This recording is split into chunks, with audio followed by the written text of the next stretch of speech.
নমস্কার বন্ধুরা, আমি সুতনু ঘোষ। আজকে আমরা পেয়েছি আমাদের স্যার, খুব কাছের স্যার, এছাড়া কবি, খড়গপুরের নামকরা একজন ব্যক্তিত্ব এবং আমাদের খুব ইন্দা বয়সের স্যার, আমরা দেবু স্যার বলে বলি, দেবব্রত ভট্টাচার্য। এবং আজকে স্যারের একটা ইন্টারভিউ নেব এবং ইন্টারভিউর মাধ্যমে জেনে নেব ওনার জীবন সম্পর্কে, ওনার কাজ, ওনার যে সাহিত্য চর্চা, এগুলো সম্পর্কে জেনে নেব। প্রথমে শুরু করি, স্যার কেমন আছেন বলুন? চলছে ভালোই, এমনি শারীরিকভাবে কোনো অসুবিধে নেই, তবে বয়সের একটা তো ছাপ জীবনে পড়বেই, দেহে পড়বেই, স্বাভাবিক।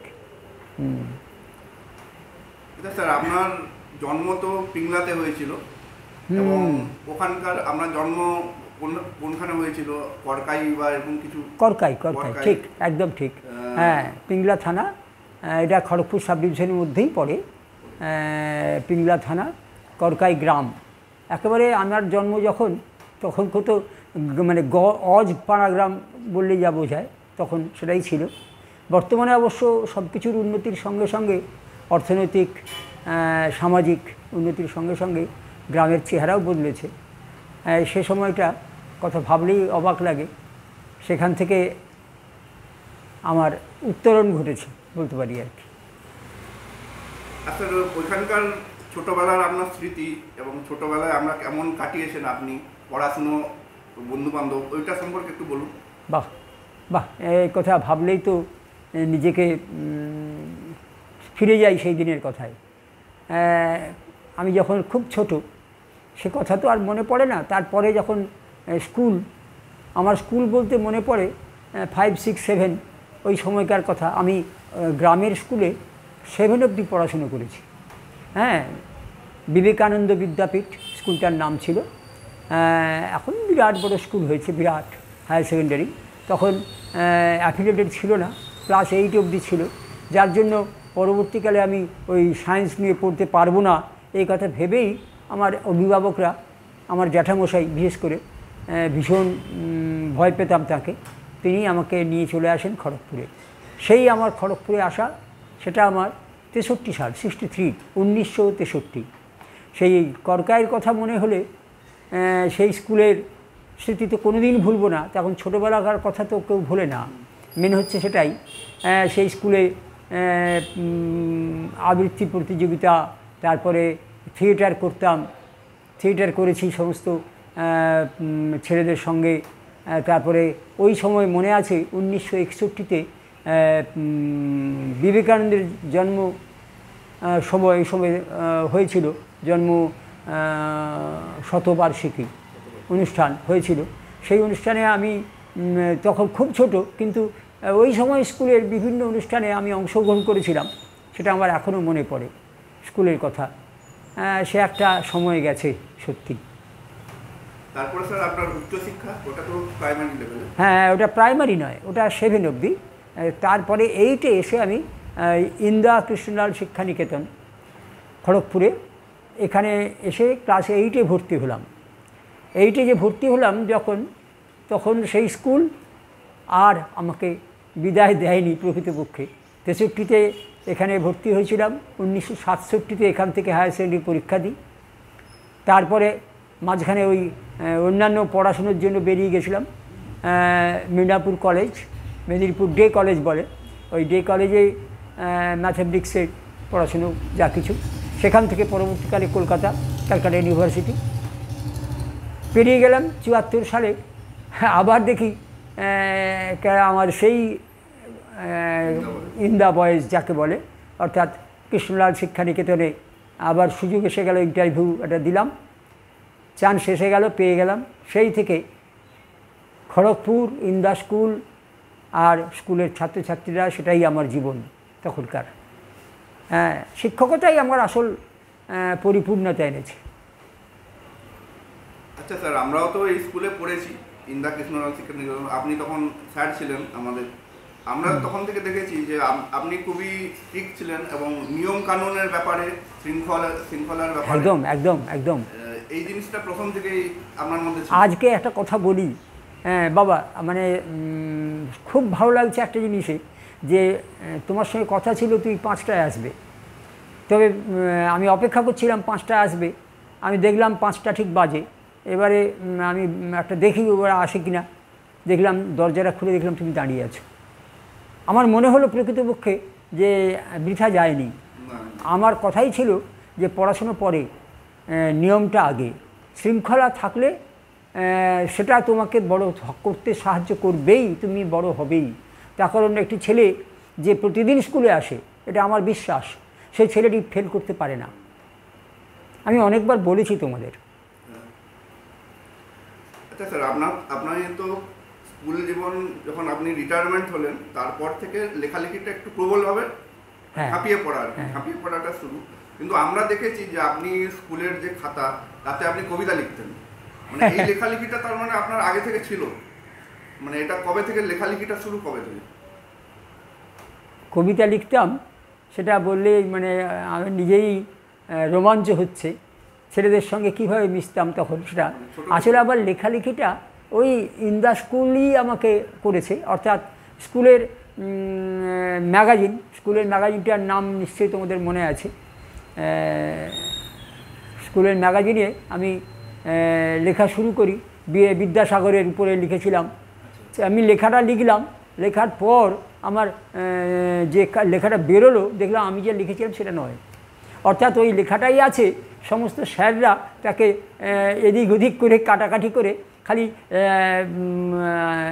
নবম শ্রেণী এইটুকু লেখা ছাড়া আর বোধহয় নেই। কিন্তু সেটা যে আমার মধ্যে জাগিয়ে দিল লেখার একটা প্রবণতা, সেই প্রবণতা আমাকে আর ফিরতে দেয়নি, আমাকে টেনে নিয়ে চলেছে।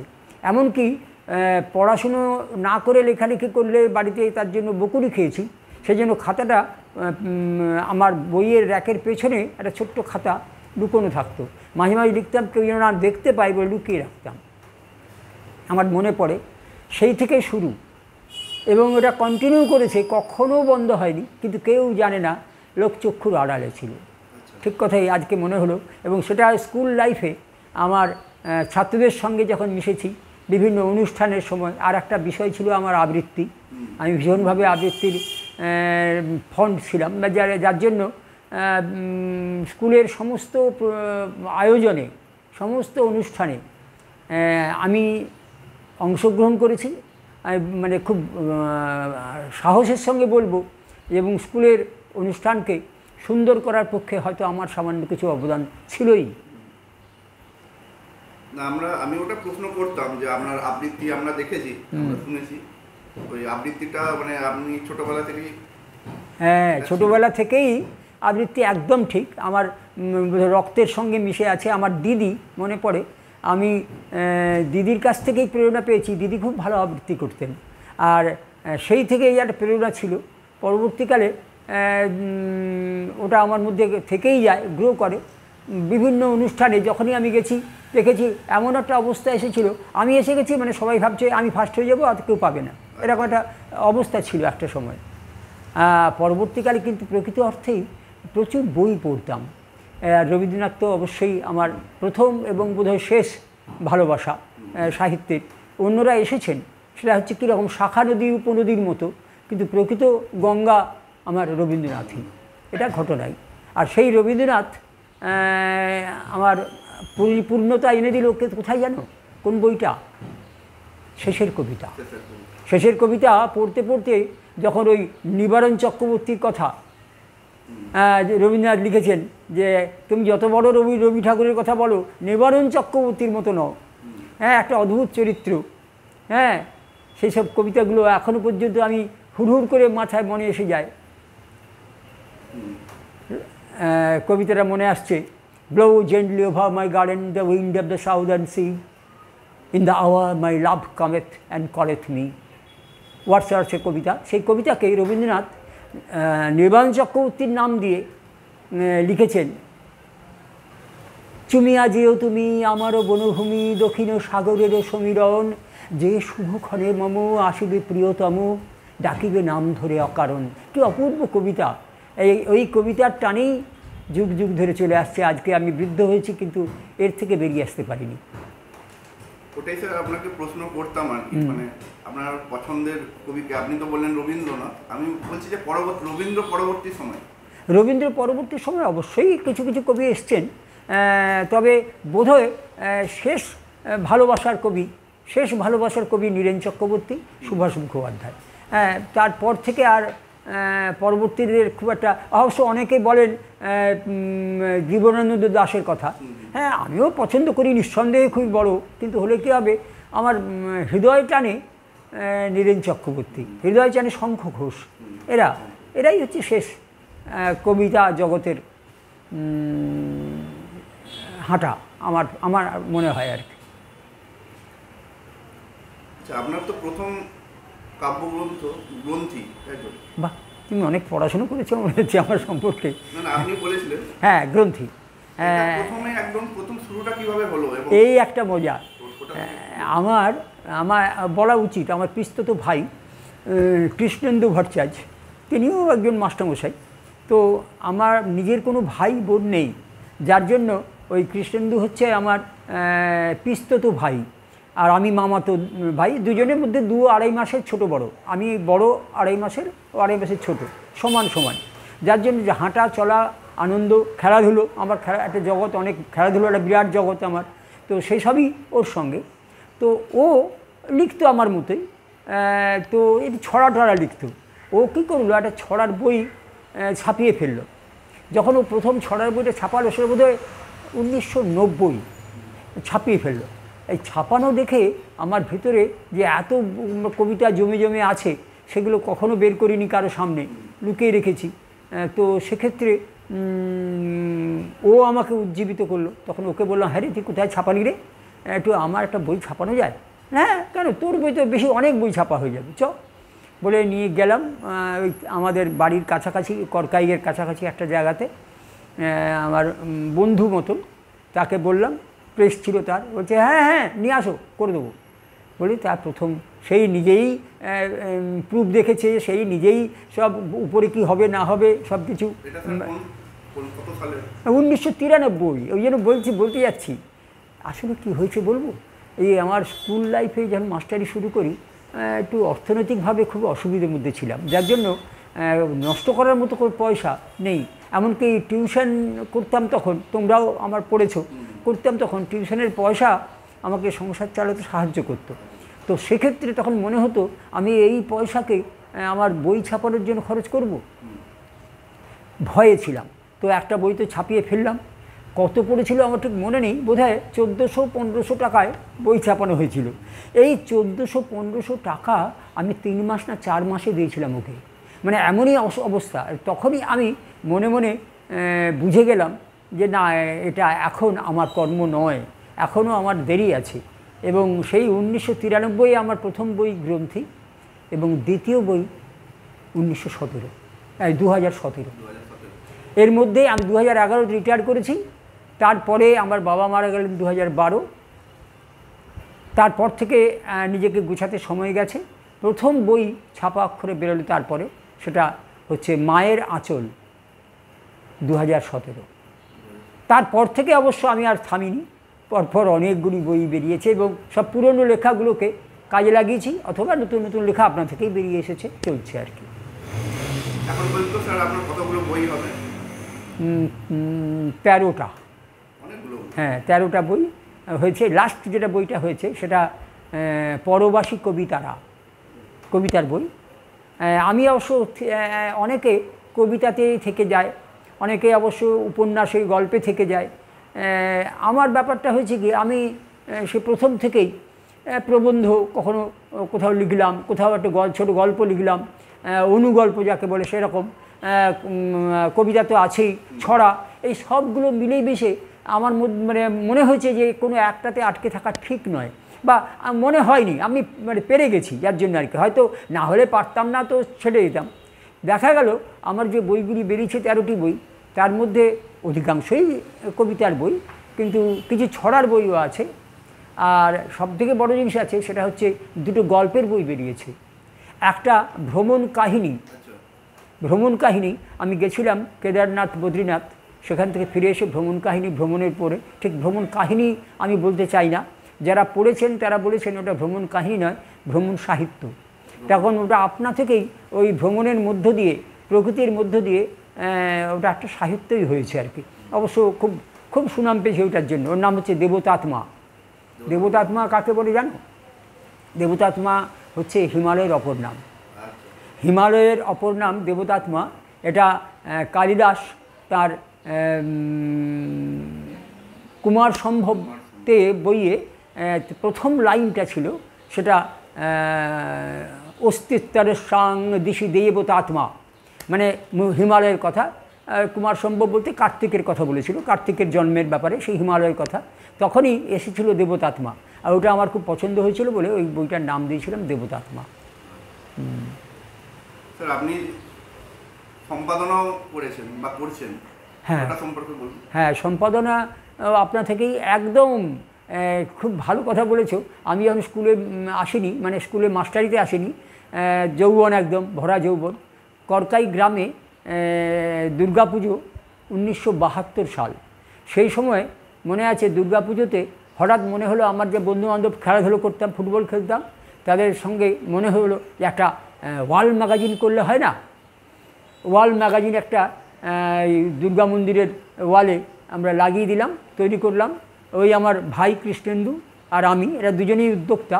আমি সম্পাদক, আর ও হচ্ছে লেখা এবং ছবি আঁকাতে ও ছিল। তো সেই সময় থেকে সম্পাদনা শুরু। সেই ওয়াল ম্যাগাজিনটার নাম ছিল কিশলয়। কিশলয় নাম দিয়েছিলাম। সেই কিশলয় এই গত কয়েকদিন আগে, এই মাস 2-3 আগে, আমি কিশলয় সরস্বতী পুজোর সময় কিশলয় পত্রিকাটা আমি আবার সেই পুরনো পত্রিকা, নতুন পত্রিকা, সমস্ত নতুন লেখা নিয়ে আবার ওই কিশলয় পত্রিকাটা বের করেছি রিসেন্ট। এবং এর মধ্যে কিন্তু পরবর্তীকালে অনেক বই সম্পাদনার মধ্যে অনেক পত্রিকা, লিটল ম্যাগাজিন সম্পাদনায় এসেছি, কিন্তু কোনোটাতেই আমি স্টিক করে থাকতে পারিনি। এটা আমার অক্ষমতাই হতে পারে, কারণ আছে অনেক। কারণগুলো বলতে গেলে তো অনেকের সম্পর্কে মানে আমার কিছু দুঃখ অভিমান বলতে হয়। থাক, মোট কথা আপাতত এই মুহূর্তে একটি পত্রিকা চলছে, সেটা হচ্ছে এবং বাতায়ন। এবং বাতায়ন পত্রিকাটি চলছে এখন, এবং একটু নামও হয়েছে পত্রিকার। তবে কথা হচ্ছে কি, এর মধ্যে এইসব লিটল ম্যাগাজিনের মধ্যে অনেক কষ্ট লুকিয়ে থাকে, অনেক অর্থ খরচ হয়, কিছু পাওয়ার ব্যাপার নেই। এটা মনের আনন্দ। লিটল ম্যাগাজিন হচ্ছে মনের আনন্দ, আর কিছু লেখালেখির মধ্যে থাকা মানুষের সঙ্গে যোগাযোগ, এই আর কি। এখন চলছে এবং বাতায়ন। এর মাঝে কিন্তু হয়ে গেছে অনেকগুলো পত্রিকা। বাতায়ন করেছিলাম, ওটা মাথার মধ্যে ছিল। তার আগে করেছিলাম পরিচয়, একটা পত্রিকার সঙ্গে যুক্ত ছিলাম। তারপরে শঙ্খমালা, এখানে খড়গপুরে একটা সংস্থা আছে, আমি শঙ্খমালার একদম প্রাথমিক যুগের সদস্য ছিলাম। এবং সেই সময় শঙ্খমালা থেকে কিছু ক্রোড পত্রিকা বেরিয়েছিল, তারও সম্পাদনায় ছিলাম, ইত্যাদি ইত্যাদি আর কি। স্যার আমরা 15-20 বছর আগেও দেখেছি যে ইন্টারনেট এবং মোবাইলের যুগ ছিল না সেরকমভাবে। 20 বছর আমি ধরি, তখন হচ্ছে বই পড়ার যে অভ্যেস ছিল, আর এখন 20 বছর পরে এখন মোবাইল রিলসের যুগ। মানে আপনার ওটা কি মনে হয় যে এই বই পড়ার অভ্যেসটা কোন দিকে এগোচ্ছে? মানে ভীষণ ভীষণ টাচি একটা কোশ্চেন, যে এই প্রশ্নের উত্তর আমি বা নিজে দিতে পারবো কিনা সন্দেহ। কারণ আমি নিজেও তো আমার মোবাইলে নেটে দেখি, কিন্তু একটা জিনিস আমি নিশ্চিতভাবে বুঝেছি, বইয়ের গন্ধ, ওই নতুন বইয়ের একটা যে গন্ধ, ও গন্ধ আমার যেমন মনে আছে, স্কুলে যখন পড়াশোনার সময় পয়সা ছিল না বলে সেকেন্ড হ্যান্ড বই কিনতে হতো। আমার খুব দুঃখ ছিল যে সেকেন্ড হ্যান্ড বই পড়তে হচ্ছে, এটা বাড়ির লোকেদের চাপে হোক, যে কারণে হোক, কিন্তু কিছু কিছু বই নতুন কিনতে হতো। সেই বইটাতে আমার বেশি আকর্ষণ, কারণ বইটা খুললেই নাক দিয়ে শুকে তার গন্ধটা পেতাম। এই বইয়ের গন্ধ যারা পায়নি তারা কি হতভাগ্য ইন্টারনেট প্রেমীরা, আমি মনে হয়। আমি সত্যি কথা বলবো, দেখো একটা কথা, আমি তো পুরনো দিনের লোক, আর পুরনো দিনের লোকেরা বর্তমান যুগকে অনুনাসিক, নাক তোলে। আমি ঠিক নাক তোলা পার্টি নই, আমি মনে করি প্রয়োজন আছে এগিয়ে যাওয়ার, অগ্রগতি খুব ইম্পর্ট্যান্ট। কিন্তু অগ্রগতি যদি পেছনটাকে ভুলিয়ে দেয়, অগ্রগতি যদি আমাদের মূল লক্ষ্যটাকে হারিয়ে দেয়, তার থেকে দুঃখের কিছু নেই। বই পড়তেই হবে, পড়তেই হবে। হ্যাঁ, আমি যখন কোথাও আজকে বিভিন্ন অনুষ্ঠানে যাই, অনেক বই পাই, অনেক বই। এই গতকাল আমি একটা অনুষ্ঠানে গিয়েছিলাম, হ্যাঁ, প্রচুর বই এলো আমার হাতে। এই বইগুলো আমার মাথার বালিশের পাশে থাকবে কিছুদিন, যতদিন পর্যন্ত না তার পাতাগুলো পুরো উল্টানো হবে। উল্টানো হয়ে গেলে এবার সে বই উঠে যাবে আলমারিতে, হয়তো তারপরে হাতই পড়বে না। কিন্তু কোনো বই না পড়ে একদম রেখে দিলাম, নিয়ে এলাম, রেখে দিলাম, এটা দেবু স্যার মানে দেবব্রত ভট্টাচার্য কখনো করেনি। এটা আমার আনন্দ, এটাই আমার গর্ব, এই আর কি। আরেকটা স্যার, আমাদের কলকাতা বইমেলা বলুন বা দিল্লি যে জাতীয় বইমেলা হয়, ওইখানে প্রচুর বই সেল হয়। হ্যাঁ, ওটা মানে ওদের ডাটাতে বোঝা যায় সেল হয়। কিন্তু আমাদের যে লোকাল মফস্বল শহর গ্রামাঞ্চলে যে বইমেলাগুলো হয়, সেইখানে আবার পুরো উল্টো চিত্র, মানে সেইখানে হয় না। এই ব্যাপারটা কেন? হ্যাঁ, ভালো ব্যাপারটা বলি। মানে আমার নিজের একেবারে অনুভূতি, যে প্রথম কথা এখানে কথাটি আগে বলি, ওটা পরে বলছি। আমাদের এইখানকার অঞ্চলের যে জেলা বইমেলা বা আমাদের যেমন খড়গপুর বইমেলা বা বিভিন্ন এরকম ছোটোখাটো যে বইমেলাগুলো হয়, এই বইমেলাতে বই, জেলা বইমেলা যেটা সরকারি, তার তো ক্রেতা হচ্ছে বিভিন্ন লাইব্রেরি। বিভিন্ন লাইব্রেরি থেকে তারা সরকার থেকে পয়সা পায় বই কেনার জন্য, সেই পয়সাটা খরচ করে তারা। ওই বই আলমারিতে জমা থাকে, কেউ পড়ে ফেলে না। তখন আমি নিশ্চিত জানি অনেকগুলি লাইব্রেরি আজকে শুধু লাইব্রেরির নামটা রয়ে গেছে। হ্যাঁ, একটা বড় নাম মনে আছে আমার, তুমিও জানবে হয়তো, ওই হাওড় স্টেশনে গ্রন্থলোক বলে একটা লাইব্রেরি আছে, করেছিলেন আমাদের স্যার বলতে আমরা, নামটা মনে আসছে না এই মুহূর্তে, আমরা স্যার বলেই ডাকি। উনি বাংলা গ্রামার লিখেছেন, বাংলা রচনা বই টই লিখেছেন অনেক, তো নামটাই খুব মনে আসছে এই মুহূর্তে, কালীপদ চৌধুরী। উনি কালীপদ চৌধুরী বই সব ছেলেরাই পড়েছে, এখনও পড়েছে এরকম। তার হাতে তৈরি করা গ্রন্থলোক। তিনি দুঃখ করছেন, বুঝলে দেবু, বড় দুঃখের যে বইগুলো আসে, তোমরাও তো বই দিয়ে যাও। ওনার হাতে আমরাও বই দিয়ে আসি, দিয়ে যাও, বইগুলি যত্ন করে ঝাড়া মোছা হয়, রাখা থাকে, কিন্তু আমাদের সময় রেখেছি বিকেলবেলা এসে বই পড়বে, ওই চেয়ার টেবিল থাকে, লোক আসে না। এর থেকে দুঃখের কিছু নেই। তাই এবারে যাই আমি শহরে, এত বই কেনে কে। আমি একটা বহুদিন আগে একটা কবিতা লিখেছিলাম, সেই কবিতাটা হচ্ছে রবীন্দ্রনাথের উপরে। তো তাতে একটা মজা ছিল, মজা করে লেখা। সেটা হচ্ছে একটি ছেলে ইংলিশ মিডিয়ামে পড়ে, আমি গেছি তার বাড়িতে, তার বাবা ডাক্তার, বিরাট নাম করা ডাক্তার, প্রচুর পয়সা করি। ছেলেকে জিজ্ঞেস করলাম, হ্যাঁ গো বাবা, তুমি রবীন্দ্রনাথ ঠাকুরের নাম শুনেছ? ছেলেটি চোখ পিটপিট করে বলল, ও তুমি টেগোরের কথা বলছো? মানে রবীন্দ্রনাথটা ঠিক বুঝতে পারেনি, টেগোরের কথা বলছো, যে আমাদের ওই জাতীয় সঙ্গীত লিখেছে সেই? আমি বলি, হ্যাঁ বাবা, তুমি শুনেছো? হ্যাঁ হ্যাঁ, আমাদের লাইব্রেরিতে প্রচুর বই আছে। সেই সময় ছেলের বাবা ডাক্তারবাবু পৌঁছে গেলেন। ডাক্তারবাবুকে আসতে আমি বললাম, আমি এদেরকে জিজ্ঞেস করছিলাম, একে জিজ্ঞেস করছিলাম যে রবীন্দ্রনাথের নাম শুনেছি কিনা, বই পড়েছে কিনা। তখন তার বাবাই বললেন, হ্যাঁ হ্যাঁ, রবীন্দ্রনাথের অনেক বই আমাদের আলমারিতে আমি রাখা, প্রায় সব বই আমি কিনেছি।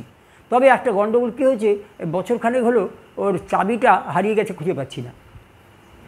আমি এইটুকু বলার মধ্যে দিয়ে প্রকাশ করতে চাইছিলাম যে বইটা কেনা হয় ওই আলমারিতে রাখার জন্য, আর আমার পয়সা কিছু খরচ করে বইমেলায় যেয়ে পড়ে বই কেনাটা শুধুমাত্র অছিলা। আসলে বিরিয়ানি খাওয়া আর কিছু ওই বর্তমান যুগে সময় কাটানো কী বলে, টাইম পাস বলে, ওই বন্ধুবান্ধব সঙ্গে কিছু খারাপ সময় কাটানো, এক কথায় ভালো সময় কাটানো নয়। ওরা কখনোই মনে থাকবে না, ভুলে যাবে ওরা এই সময়টার কথা। আর আছে কিছু, ওইখানে একটা কারণ আছে, কিছু কবি নামকরা সাহিত্যিকরা তাদের বই সই করে দেবেন, ওখানে থাকবেন, বসে থাকবেন, গেলেই তার সই পাওয়া যাবে, সেই একটা আকাঙ্ক্ষায় দৌড়তো সবাই। আসলে বই পড়াটা একেবারেই দ্বিতীয় শ্রেণীর ব্যাপার। প্রথম শ্রেণী হচ্ছে বই কেনা আর তার সামনে রেখে আনন্দ উপভোগ করা, এটাই হচ্ছে মূল। আচ্ছা, আপনার এই দীর্ঘ জীবনে আপনি অনেক বিখ্যাত মানুষ, বিখ্যাত ব্যক্তিত্ব, নামকরা সাহিত্যিক হতে পারে, বিভিন্ন পেশায় যুক্ত, তাদের সংস্পর্শে এসেছেন এবং তাদের সম্পর্কে যে সুখ স্মৃতি আছে, মানে আপনার এগুলো যদি একটু শেয়ার করেন। মানে আমরা তো দেখিনি, আমাদের জন্মের অনেক আগে। আমি যেমন, যারা খড়গপুরে আছেন বা পড়তেন, তারা যেমন পেয়েছেন মহাদেব রায়, শ্রুতিনাথ চক্রবর্তী, যারা ওই বলো ঠিক, শ্রুতিনাথ চক্রবর্তী রেলওয়ে স্কুলের হেডমাস্টার হয়েছিলেন। ওনার সাথে বিভূতিভূষণ রবীন্দ্রনাথের হিমাংশু সরকার আমাদের খড়গপুর কলেজের প্রতিষ্ঠাতা অধ্যক্ষ ছিলেন। ঠিকই, রবীন্দ্রনাথ যাকে চিঠি লিখেছিলেন তার বইটা পড়ে। আমাদের খড়গপুর কলেজে তো জীবনানন্দ দাস কিছুদিন ছিলেন। এরকম ঠিকই। তবে একটা আমাকে যে প্রশ্ন করলে যে আপনি অনেকের সামনে সংস্পর্শে এসছেন, এটা কথাটা অতিরঞ্জিত হয়ে যাবে। খুব বেশি লোকের সংস্পর্শে আসেনি বা বেশি সময় ধরে থেকেছি তাও নয়। তবে সামান্য চেনা আমার নাম দু একটি বলবো। সেটা যেমন শঙ্খ ঘোষ। শঙ্খ ঘোষ প্র্যাকটিক্যালি আমার একটু কাছের ছিলেন। তার কারণ এই কারণে ছিলেন যে প্রথম কথা, লেখালেখির জগতে থাকার জন্য ওনাকে ভীষণ ভালোবাসতাম। আর আমি যখন কলকাতায় পড়াশোনার জন্য ছিলাম, তখন ওনার সঙ্গে আমি দু একবার দেখা করেছি, ওনার সঙ্গে বসেছি। ভীষণ গাম্ভীর্যময় একটা লোক, কিন্তু হলে কী হবে, একবার বসে গেলে তার মতো লোক আর হয় না, এটা দেখেছি। আর রমাপদ চৌধুরী আমাদের খড়গপুরের উপরে লিখেছেন তিনি, তার সঙ্গে আমার পরিচয় হয়েছে। এই পর্যন্ত পরিচয় হয়েছে, এটা একটা বড় আবার সৌভাগ্য। পরিচয়ই হয়েছে। সত্যি কথা বলবো যে খুব যে এই আমার ও দহরম মহরম ভীষণ এসব কথা বলা মানে এ নয়। আরেকজন ভদ্রলোকের সঙ্গে আমার খুব ছিল, সেটা আবৃত্তি জগতের পার্থ ঘোষ, গৌরী ঘোষ। আবৃত্তি জগতের লোক, এটা লেখালেখির জগতের নয়, আবৃত্তির জগতের লোক। আর আমি প্রকৃত অর্থে সামান্য কিছুদিন আবৃত্তি শিখেছিলাম উৎপলেন্দু কুণ্ডু, আবৃত্তি জগতের নাম করা, মানে তিনি আমার গুরু। তার কাছে কিছু সামান্য আবৃত্তির টাচ পেয়েছিলাম। সে সমস্ত লোকগুলা আমার কাছে খুবই পুণ্যের। আচ্ছা, তোমার তো মনে পড়ে অরুণাভ দত্ত, ইন্দা স্কুলের মাস্টারমশাই, তোমাদের কি স্যার ছিলেন? ছিলেন না। অরুণাভ দত্ত আমার স্যার ছিলেন। ইন্দা স্কুলে আমি যখন পড়তাম, আমার স্যার ছিলেন। তিনি একজন চিত্রকর, ছবি আঁকতেন অপূর্ব। মানে এক কথায় বলবো, তিনি যদি এই মফস্বলে এখানে না থেকে তিনি একটু বাইরে থাকতেন, কলকাতায় বা কোথাও যেতে পারতেন, তারও যদি অর্থনৈতিক একটু সুযোগ সুবিধা পেতেন, তিনি অনেক বড় একজন মানুষ। আমার সৌভাগ্য এরকম বড় মাপের একজন মানুষকে আমি খুব কাছে পেয়েছি, একদম হৃদয় থেকে। তিনি আমার স্যার, কিন্তু একটা সময় এসে পৌঁছেছিল আমরা একেবারেই দাদা ভাইয়ের সম্পর্ক মতন। তিনি দুপুরবেলা ভাত খেয়ে উঠে ওই রোদে পিঠ লাগিয়ে বসতেন, যে সেখান থেকে ফোন বলতেন, দেবু তোমার খাওয়া হয়েছে? এবং এরপরে 1 ঘন্টা গল্প হতো ফোনে। আমি ছাদে বসতাম, উনি ওনার বাড়ির সামনে লনে রোদ পড়তো, সেখানে বসে। উনি নেই, করোনার সময়ে চলে গেছেন, করোনায় চলে গেছেন। এটা বড় দুঃখের। আরও দু একজন, ওই যে বলি মহাদেব রায়, ওর মতো মানুষই হয় না প্রকৃত অর্থে। আমার স্কুলেরই কিছু টিচার ছিলেন যারা প্রকৃত অর্থেই অত্যন্ত ভালো লোক ছিলেন, মানে জ্ঞানী গুণী মানুষ, তাদেরকে আমি প্রণাম জানাই। আমার স্যার ছিলেন শুভেন্দু রায়, আমার স্যার ছিলেন। তারপরে মানে পড়া নয়, তাদের হাঁটা চলা, কথাবার্তা বলা, এগুলোই আমাকে অনুপ্রাণিত করেছে। সেই ক্ষেত্রে তারা আমার কাছে মহান আদর্শ আর কি। শিবরাম বোস রাজনীতি করতেন, ওটা রাজনীতি আর ছেড়ে দাও, মানে উনি একজন আবৃত্তিকার, উনি একজন খুব ভালো মানুষ ছিলেন। হ্যাঁ, ওনার রাজনীতি জগৎটা আলাদা। এরকম কিছু কিছু মানুষ, যেন অরুণাভ দত্ত নিজেও রাজনীতি করতেন, কিন্তু ও নয়, এরকম নয় আর কি। এদের নামগুলো মনে হলে মনে হয় যে আমি অনেক লোকের সংস্পর্শে আসতে পেরেছি। এর মধ্যে এটা সুবিধে আমার, অনুপ্রাণিত। স্যার, আপনার ওই লেখালেখির দরুন আপনি বেশ কিছু পুরস্কার সম্মান পেয়েছেন, এবং সেরকম মনে করার মতো এবং আপনার জীবনে দাগ কেটে যাওয়ার মতো এই ধরনের যেগুলো আছে একটু বলুন। হ্যাঁ, পুরস্কার তো এখনকার একটা চল হয়েছে, হাসি পাচ্ছে আবার। আমি তোমাকে পুরস্কার দেব ডেকে, আর তুমি আমাকে পুরস্কার দেবে, অর্থাৎ পিঠ চাপড়াবো আর তুমিও আমার পিঠ চাপড়া, এরকম একটা হয়ে গেছে এখন। আমি একদম খোলামেলা বলছি, সেই অর্থে আমি কোনোদিনই এরকম পুরস্কারের সংস্পর্শে আসিনি যে আমি কাউকে দিয়ে পাওয়ার ব্যাপারটা। তবে কিছু পেয়েছি অবশ্যই, যারা স্বতঃপ্রণোদিতভাবে দিয়েছেন। যেমন এর মধ্যে পেয়েছি, বেশ কিছু পুরস্কার পেয়েছি। আমার আলমারি ভরে আছে বিভিন্ন রকমের মেমেন্টোতে আছে, বইপত্র আছে এ সমস্ত। কিন্তু মনে করার মতো বা ভালো লাগার মতো আছে দুটি একটি। যেমন আমি শরৎচন্দ্র চট্টোপাধ্যায়ের যে ট্রাঙ্গুলার পার্কে যে বাড়ি, যেখানে উনি তার জীবনে অনেকগুলো দিন কাটিয়েছিলেন, সেখানে একটি অনুষ্ঠানে আমি পেয়েছিলাম বিদ্যাসাগর বর্ণপরিচয় পুরস্কার। এই বর্ণপরিচয় পুরস্কারটি আমার আলমারিতে একটি বিশিষ্ট স্থান দখল করে আছে। আমি আরেকটি পুরস্কার পেয়েছিলাম, সেটা হচ্ছে এগুলো হচ্ছে সবথেকে আমার রোমাঞ্চ হচ্ছে ঘাটশিলাতে আমি আমন্ত্রিত হই। ও একটি 12ই সেপ্টেম্বর, সেটি হচ্ছে বিভূতিভূষণ বন্দ্যোপাধ্যায়ের জন্মদিন। ওখানে আমন্ত্রিত হয়েছিলাম, ওখানে আমাকে পুরস্কৃত করা হয়েছিল বিভূতিভূষণ স্মৃতি পুরস্কার। ওটা আমার কাছে একটা বিশেষ ব্যাপার। ওরা আমাকে, আমি কি কেন পেয়েছিলাম আমি আজও জানি না, পাওয়ার যোগ্যই নয় হয়তো, এমন কিছুই মানে লেখালেখির জগতে এমন কিছু দাগ কাটার মতো কিছু জায়গায় নেই। তবু ওদের কাছে হয়তো কোনো পরিচয় ছিল, আমি একেবারেই জানতাম না যে হঠাৎ ওরা জানে কী করে, চিনল কী করে। কারো থ্রু দিয়ে জেনেছে, দিয়ে কিছু করে একদিন আমন্ত্রণ করলো, চলে গেলাম। এরকম সুযোগ তো ছাড়া যায় না। ওই গৌরীকুঞ্জ, তুমি কি জানো গৌরীকুঞ্জ? হ্যাঁ, গৌরীকুঞ্জে যখন গিয়ে দাঁড়িয়েছি, সে রোমাঞ্চ আজও উপলব্ধি করার মতো। সেই সুবর্ণরেখা নদীর ধারে গিয়ে দাঁড়ালাম যখন, তখন মনে হলো এইখানে উনি বসতেন, এইখানে লিখতেন। তার পরবর্তীকালে ওনার জীবনে নিয়ে অনেক ছোটোখাটো প্রবন্ধ লিখেছি, লেখালেখি করেছি। কিন্তু ওই দিন যখন পেলাম, আমাকে দেওয়া হলো পুরস্কারটি, ওটা বোধহয় আমার এখানেই আছে, বোধহয় ওখানে থাকতে পারে কয়েকটা জিনিস। তারপরে আরও এরকম ছিল, মেছেদাতে আমাকে একটি পুরস্কার দেওয়া হয়েছিল ওখানকার মেছেদা সাহিত্য সংসদ থেকে। ওটা নাম দিয়েছিল জীবনকৃতি। আমি মরে যাওয়ার আগে জীবনকৃতি পাই, আমার এখনও কিছু 2-4 বছর জীবনকৃতির আগে আছে, তবু ওরা দিয়েছিল ভালোবেসে। এরকম কয়েকটি মনে পড়ে, আর বাকি অনেক পেয়েছি, খুচরো খাজরা আছে, তেমন কিছু নয় আর কি। আচ্ছা, বর্তমানে অনেকেই লেখালেখি করছে, কবিতা, সাহিত্য, বিভিন্ন রকম কবিতা, গল্প, প্রবন্ধ, মানে আপনার এখন তাদেরকে কিছু বলার যদি থাকে, বা তাদের কাজ দেখে কী মনে হয় আপনার? ভালো খারাপ দুটোই বলতে পারেন।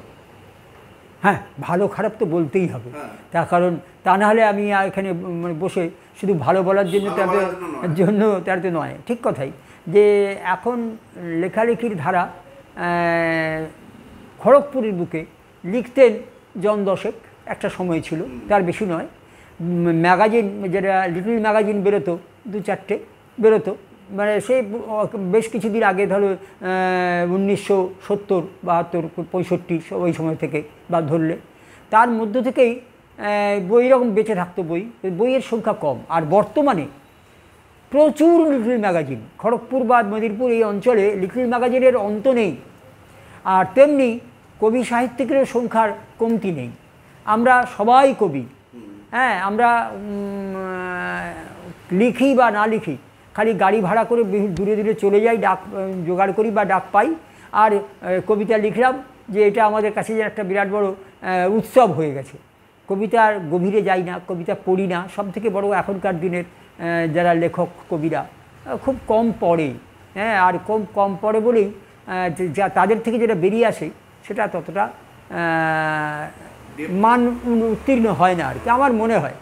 তবুও বলবো বর্তমান কালে কিছু কবি আছেন যারা মননশীল, যাদের কাছে কিছু শেখার আছে। আমি নিজেও মাথা নত করে তাদের কাছে আমি শ্রদ্ধা জানাবো, যে তারা আমাদের এই খড়গপুরেই কিছু 2-1জন কবি আছেন, 2-4জন 5জন আছেন, যারা প্রকৃতপক্ষে লেখেন এবং তার ভিতরে গভীরতা আছে। তো সেক্ষেত্রে বয়সের সঙ্গে সঙ্গে বুঝতে পেরেছি যে লেখা মানে শুধু লেখা নয়, আর লেখা মানেই ওই ফুল পাখি এটাই কবিতা নয়। কবিতা সমাজকে একটু প্রকাশ করবে, বর্তমান সময়ের আয়না হবে, এরকম একটা ব্যাপার। এটা যেন হয়। আমি আগামী দিনের জন্য বলছো বা ভাবনা যে আগামী দিনে যারা লিখছেন বা লিখবেন তারা যেন সমাজকে বাদ দিয়ে না লেখেন, তারা দৈনন্দিন জীবনকে বাদ দিয়ে যেন না লেখেন। আর একটা কথা, বড়দেরকে শ্রদ্ধা না জানিয়ে কখনো বড় হওয়া যায় না। অর্থাৎ তাদের মনে যেন সবসময় পূর্বসূরি যারা, তাদেরকে শ্রদ্ধা রেখে, তাদেরকে সামনে রেখে যেন কবিতা সাহিত্যের জগৎ এগিয়ে চলে। এটা একটা কথাই। আমি তোমার কথাকে এড়িয়ে গেলাম, কিছু নাম ছিল হয়তো, নাম বলবো না, তখন অনেকের ক্ষেত্রে নাম বললে আরও অন্য কেউ হয়তো কষ্ট পেতে পারেন। তো আমি আবারও বলছি, বেশ কিছু কবি আছেন যারা কিন্তু মননশীল এবং যাদের লেখার মধ্যে প্রকৃতপক্ষে কিছু শেখা যায়, কিছু জানা যায়, কিছু নিজেকে আবিষ্কার করা যায়, এরকম আছেন। খড়গপুরের, মেদিনীপুরের এই অঞ্চলে কিছু কবি আছেন, তবে সংখ্যাটা একটু কম। তার তুলনায় যারা লেখেন তাদের সংখ্যা অনেক বেশি, এই আর কি। একটা স্যার প্রায় 35 মিনিট আমাদের চলছে রেকর্ডিং। আর একটা প্রশ্ন করে আমি শেষ করবো আর কি। এটা হচ্ছে প্রত্যেকজন কবি, লেখক, সাহিত্যিক, প্রত্যেকের লেখার একটা ধরন থাকেন, তার চিন্তাভাবনা থাকেন।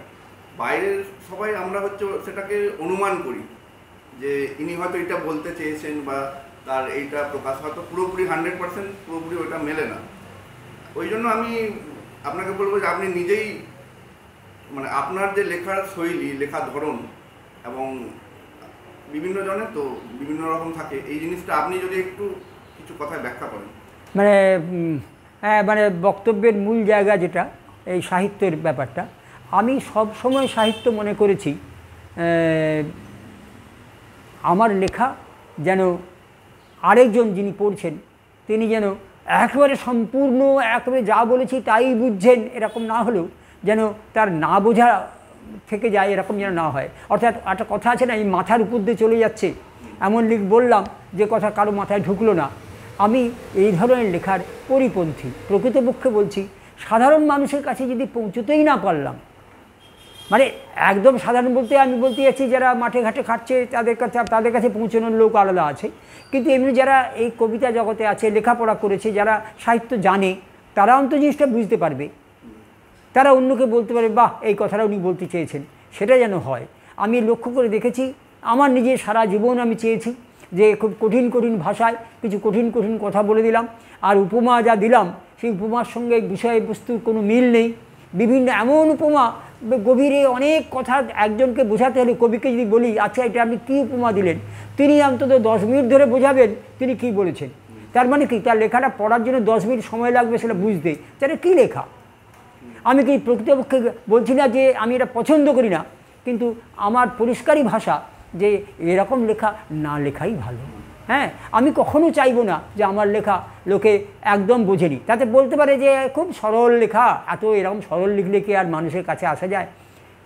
থাক, আমি মানুষের কাছেই থাকি, বৃহত্তর মানুষের জন্য নাইবা থাকলাম।